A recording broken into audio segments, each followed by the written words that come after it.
The first thing Maya noticed about Kepler 442b wasn't the twin suns or the crystalline mountains that jutted from purple soil like broken teeth. It was how quiet everything was. Even the river seemed to whisper as it cut through the alien landscape, its waters the color of liquid mercury under the amber sky. Maya adjusted her thermal suit and checked her readings again.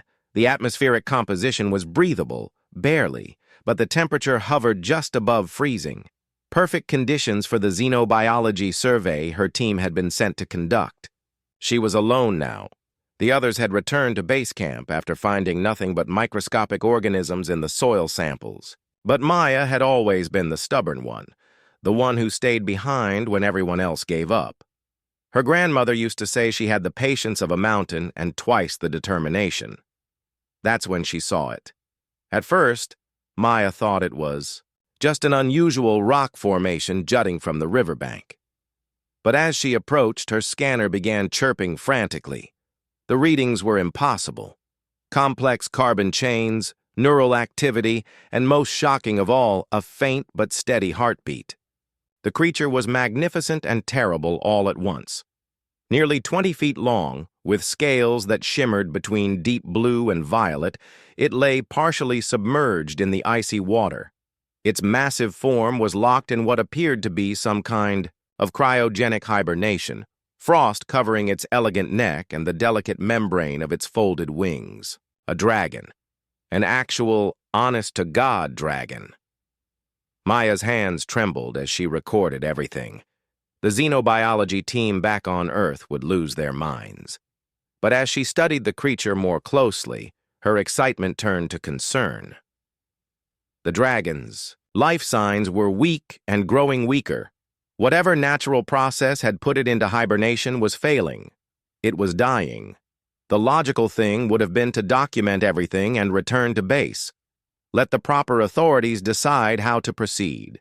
Maya had followed protocol her entire career as a xenobiologist, but looking at this magnificent being slowly fading away in the alien river, protocol felt like cowardice. She waded into the frigid water without hesitation.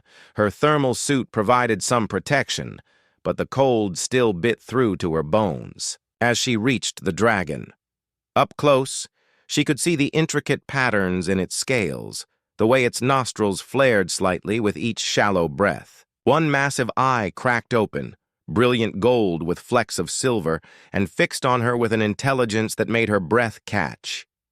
"Hey there, beautiful," Maya whispered, her voice barely audible over the water's flow.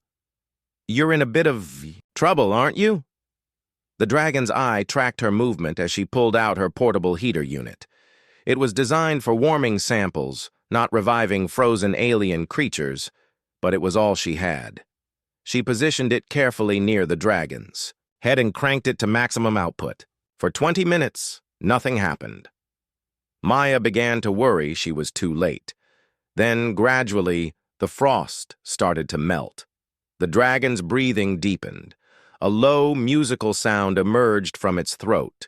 Not quite a purr, not quite a hum, but something that made Maya's chest vibrate in response. The creature's massive head lifted slightly, water cascading from its scales. When it spoke, the words formed directly in Maya's mind, bypassing her ears entirely. Why? The voice was ancient and vast, like wind through canyons. "Why do you wake me, small warm blood?" The long sleep was meant to last until the suns grew cold. Maya didn't question how she could understand the dragon or how it could speak without moving its lips. Some mysteries were less important than the moment itself. "Because everyone deserves a chance to see another sunrise," she said simply. "Even if those suns are different from the ones you remember." The dragon studied her for a long moment, its golden eyes reflecting depths she couldn't fathom. "Your people. They are like you?" "Some of us," Maya admitted. "The best of us, anyway. We don't always get it right, but we try to help when we can, even when it's inconvenient, even when it's dangerous. I have slept for 3,000 of your years," the dragon said, slowly pulling itself from the water. Its scales caught the light of the twin suns, creating a display of colors Maya had no names for. When I entered the long sleep, this world was dying. The waters were poison. The air was ash. I chose to dream until the world healed or ended. Maya looked around at the pristine landscape, the clean river, the breathable atmosphere. It healed. Yes. But I did not expect to wake to kindness. The dragon's massive head lowered until it was level with Maya's, close enough that she could feel the warmth of its breath. In my long dreams, I saw your species arrive. I saw your ships in the void, your cities on distant worlds. I saw great beauty and great destruction in equal measure. That sounds about right, Maya said with a wry smile. We're complicated that way. The others of your kind will come soon, the dragon observed. They will want to study me, catalog me, perhaps cage me. Maya's jaw tightened. Not if I have anything to say about it. The dragon's laugh was like distant thunder, and what could one small warm blood do against the weight of her species' curiosity? Watch me, Maya said, pulling out her recorder. Instead of adding to her scientific data, she deleted everything. All traces of the dragon's existence vanished from her equipment. As far as my report will show, this world has no complex life forms. You would sacrifice your discovery? Your fame among your people? Fame is temporary, Maya said, backing toward the riverbank. But some things are more important than recognition. Some things need to be protected, not displayed. As she reached the shore, the dragon spread its wings for the first time in millennia. They spanned nearly 40 feet, catching the alien wind with a sound like silk unfurling. When it spoke again, its voice carried a note Maya had never heard before.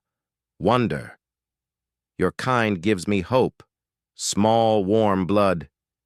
Perhaps this universe has grown kinder while I slept.